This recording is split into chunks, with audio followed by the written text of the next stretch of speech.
അരുൺ, ഇന്നലെ നമ്മൾ തിരുവനന്തപുരത്ത് കണ്ടത് ഒരു അമ്പരപ്പിക്കുന്ന ഒരു കൊട്ടിക്കലാശം എന്നൊക്കെ പറയാം. ഒരു കൃത്യമായും പേരൂർക്കട ജംഗ്ഷൻ അതൊരു ഒരു ഉത്സവപ്പറമ്പ് എന്നുള്ള മട്ടിലേക്ക് പോയി. ഒരുപക്ഷെ സംസ്ഥാനത്ത് ഇത്ര മാത്രം കളർഫുള്ളായിട്ടുള്ള ഒരു കൊട്ടിക്കലാശം വേറെ ഒരിടത്ത് നടന്നോ എന്ന് എനിക്കറിയില്ല. അത്രമാത്രം വിഷ്വൽസിലൊക്കെ അങ്ങനെയാണ് കണ്ടത്. ഇപ്പോൾ പന്ന്യൻ രവീന്ദ്രൻ ക്രെയിനിലേറിയില്ല എങ്കിൽ പോലും പന്ന്യൻ സജീവമായിരുന്നു. ഒരു വർണ്ണവിസ്മയം തീർക്കുകയായിരുന്നു ശശി തരൂരിൻ്റെയും രാജീവ് ചന്ദ്രശേഖറിൻ്റെയും പ്രവർത്തകരും അണികളും. അപ്പോൾ ഇന്നലെ അരുണം ഒന്ന് ക്രെയിനിൻ്റെ മുകളിൽ കയറിയായിരുന്നല്ലോ.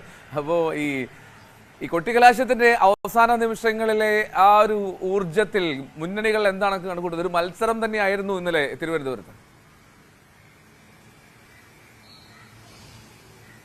തീർച്ചയായും എൽദോ, പേരൂർക്കട എപ്പോഴും അങ്ങനെയാണ്. ഏറ്റവും അധികം ആവേശമുള്ള, ഏറ്റവും അധികം കളർഫുള്ളായ, ഏറ്റവും അധികം നിറങ്ങൾ കൊണ്ട് അലങ്കരിക്കുന്ന, എന്തെല്ലാം ചെയ്യാമോ അതെല്ലാം ചെയ്യുന്ന ഒരു പൊട്ടിക്കലാശ വേദിയാണ് പേരൂർക്കട. കഴിഞ്ഞ നിയമസഭാ തെരഞ്ഞെടുപ്പായാലും ലോക്സഭാ തെരഞ്ഞെടുപ്പായാലും ഈ തദ്ദേശ തെരഞ്ഞെടുപ്പിൽ സാധാരണ അതത് വാർഡുകൾ കേന്ദ്രീകരിച്ചൊക്കെയാകും പ്രചരണം. പക്ഷെ അപ്പോഴും പേരൂർക്കടയിൽ സമാനമായ കാഴ്ചകൾ നമുക്ക് കാണാൻ കഴിയുമായിരുന്നു. അതുതന്നെയാണ് ഇന്നലെയും പേരൂർക്കടയിൽ കണ്ടത്. ഞാൻ ആറ്റിങ്ങലാണ് ഉണ്ടായിരുന്നത്. ആറ്റിങ്ങലും ഒട്ടും മോശമായില്ല. പതിയെ തുടങ്ങി കത്തിക്കയറുകയായിരുന്നു അക്ഷരാർത്ഥത്തിൽ ആറ്റിങ്ങൽ. ഇവിടെയെല്ലാം ശ്രദ്ധിക്കാൻ നമുക്ക് ഈ വോട്ടെണ്ണുമ്പോൾ അതിന്റെ ഫലം എങ്ങനെയായാലും ഈ നമ്മൾ കണ്ട കൊട്ടിക്കലാശ വേദികളിലൊക്കെ ഏറ്റവും അധികം സജീവമായി നിന്ന്, ഏറ്റവും അധികം ആവേശത്തോടെ നിന്നത്, ഒരുപക്ഷെ ഏറ്റവും അധികം സംവിധാനങ്ങൾ ഉപയോഗിച്ചത് BJP ആണ്. അവരുടെ മുന്നണി എന്ന കാര്യം നമുക്ക് വിസ്മരിക്കാനാകില്ല. അത്രയധികം ആവേശത്തോടുകൂടി BJP പ്രവർത്തകർ, അത് ഇപ്പോഴല്ല കഴിഞ്ഞ തെരഞ്ഞെടുപ്പുകളിലുമൊക്കെ വോട്ടെണ്ണുമ്പോൾ എന്ത് ഫലമായാലും BJPയുടെ കൊട്ടിക്കലാശിലെ ആവേശം മറ്റു രണ്ട് മുന്നണികളെയും കവച്ചുവയ്ക്കുന്നതാണ് എന്നുള്ളത് പറയാതിരിക്കാൻ കഴിയില്ല.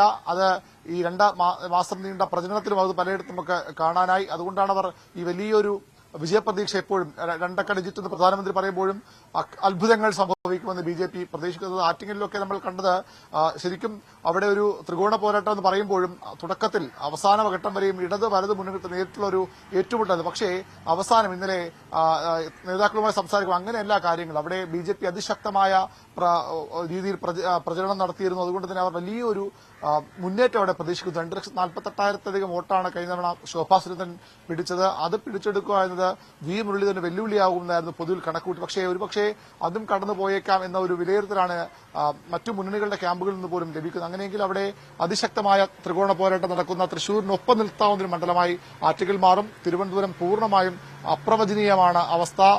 ശശി തരൂർ ഈസി വാക്കോവർ നേടുന്ന കാലം തിരുവനന്തപുരത്ത് കഴിഞ്ഞു എന്ന് പൊതുവിൽ വിലയിരുത്തപ്പെടുന്നു. രാജീവ് ചന്ദ്രശേഖർ ശക്തമായ വെല്ലുവിളിയുമായുണ്ട്. പന്ന്യൻ രവീന്ദ്രൻ ഇടതു ക്യാമ്പുകൾ ഇന്നലെ പറയുമ്പോൾ ഈ 2 UDF കഴിഞ്ഞവരുടെയൊക്കെ 1-2 സ്ഥാനത്ത് വന്ന UDFും BJPയും ഉള്ള പോരിനിടയിൽ പന്ന്യൻ രവീന്ദ്രൻ ജയിച്ചു കയറുമെന്ന വലിയ പ്രതീക്ഷ ഈ ഘട്ടത്തിലും ഇടത് കേന്ദ്രങ്ങൾ ഉയർത്തുന്നുണ്ട്. അതിന്റെ കണക്കുകൾ കൂടി അവർ പറയുന്നു. അതിലേക്കൊക്കെ നമുക്ക് വരും മണിക്കൂറുകളിൽ പോകാം. അങ്ങനെ തിരുവനന്തപുരത്തും വലിയ പ്രതീക്ഷയിലാണ് 3 മുന്നണികളും. ആര് ജയിക്കും, ആര് തോക്കും? ഇന്നലെ BJPയുടെ ജില്ലാ പ്രസിഡന്റിന്റെ ഒരു സ്റ്റേറ്റ്മെന്റൊക്കെ പുറത്തു വന്നു. തിരുവനന്തപുരത്ത് മത്സരം LDFും NDAയും തമ്മിലാണ്. അതൊരു കൗതുകകരമായ ഒരു പരാമർശമായി തോന്നാമെങ്കിലും അവിടെയും ചില കണക്കുകൾ അല്ലെങ്കിൽ ചില ലക്ഷ്യങ്ങൾ അദ്ദേഹവും BJPയും ഒക്കെ മുന്നിൽ കാണുന്നുണ്ട്. നേരത്തെ ഇതേ VV രാജേഷ് പറഞ്ഞത് തിരുവനന്തപുരത്ത് LDF ഇല്ല, മത്സരം NDAയും UDFും തമ്മിലെന്നാണ്. പക്ഷേ അവസാന ദിവസം അദ്ദേഹം ആ വാക്കുമാറ്റി, ആ നിലപാട് മാറ്റി. NDAയും UDF തമ്മിൽ മത്സരം നേരത്തെ ശശി തരൂർ പറഞ്ഞിരുന്നു. അത് ന്യൂനപക്ഷ വോട്ടുകൾ ലക്ഷ്യം വെച്ച് ഉള്ള ഒരു നീക്കമാണ്, തന്ത്രമെന്ന വിലയിരുത്തൽ പൊതുവിൽ ഉണ്ടായിരുന്നു. അങ്ങനെ ആര് തമ്മിൽ മത്സരിക്കുന്നു എന്ന കാര്യത്തിൽ പോലും അവസാനവട്ടം ഈ തെരഞ്ഞെടുപ്പിൽ നേതൃത്വം നൽകുന്ന ആളുകൾക്ക് തന്നെ വലിയ അഭിപ്രായ മാറ്റങ്ങൾ ഉണ്ടാകുന്നു, വാക്കുമാറ്റങ്ങൾ ഉണ്ടാകുന്നു. അതാണ് തിരുവനന്തപുരം ഞാൻ പറയുന്നത്. ഓരോ ദിവസവും ഓരോ നിമിഷവും തികച്ചും അപ്രവചനീയമായി മാറുന്നു.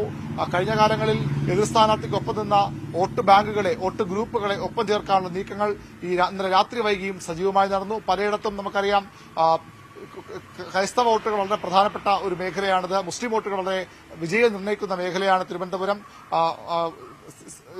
ഹിന്ദു വോട്ടുകളാണ് കൂടുതൽ മണ്ഡലത്തിലുള്ളെങ്കിൽ പോലും തിരുവനന്തപുരത്ത് വളരെ നിർണായകമായ ചില ശക്തികളാണ് ഞാൻ സൂചിപ്പിച്ച പേരുകൾ. അവിടെയൊക്കെ കടന്നു കയറാൻ നേരത്തെ അവർക്കൊപ്പം ഇല്ലായിരുന്ന ആളുകൾ ശ്രമിക്കുന്നുണ്ട്. അത് എതിർ സ്ഥാനാർത്ഥികൾക്ക് ഭീഷണിയാകുന്ന തരത്തിലുള്ള സൂചനകളുണ്ട്. അങ്ങനെ തിരുവനന്തപുരത്ത് ഇപ്പോഴും ആര് ജയിക്കും, ആര് പരാജയപ്പെടുമെന്ന് പറയാൻ കഴിയാത്ത അവസ്ഥയാണ്. അതിസങ്കീർണമാണ് ഇവിടുത്തെ കാര്യങ്ങൾ. വോട്ടെണ്ണിക്കഴിയുമ്പോൾ മാത്രം അറിയാവുന്ന ഒരു കാര്യമായി അത് മാറുമെന്ന് ഉറപ്പാണ്. അങ്ങനെ തിരുവനന്തപുരം മണ്ഡലം അക്ഷരാർത്ഥത്തിൽ ആ രീതിയിലേക്ക് മാറുന്നു.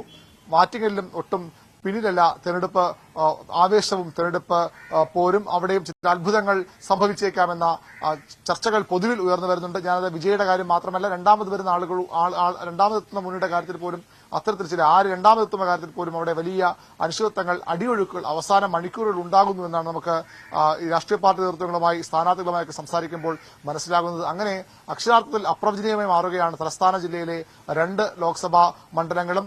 പ്രതീക്ഷകൾ അതുപോലെ തന്നെ ആശങ്കകൾ മുന്നണികളെ മുന്നണികൾക്കൊപ്പം കൂടുന്ന ഒരവസ്ഥയാണ് ഈ അവസാന മണിക്കൂറുകൾ. 24 മണിക്കൂറിൽ താഴെയുള്ളപ്പോഴും തിരുവനന്തപുരവും ആറ്റിങ്ങലും അനിശ്ചിതത്വത്തിന്റെ പരകോടിയിൽ എന്ന് വേണമെങ്കിൽ പറയാം. എക്സാക്ട്ലി വളരെ ശക്തമായ പോരാട്ടമാണ് നടക്കുന്നത് തിരുവനന്തപുരത്ത്.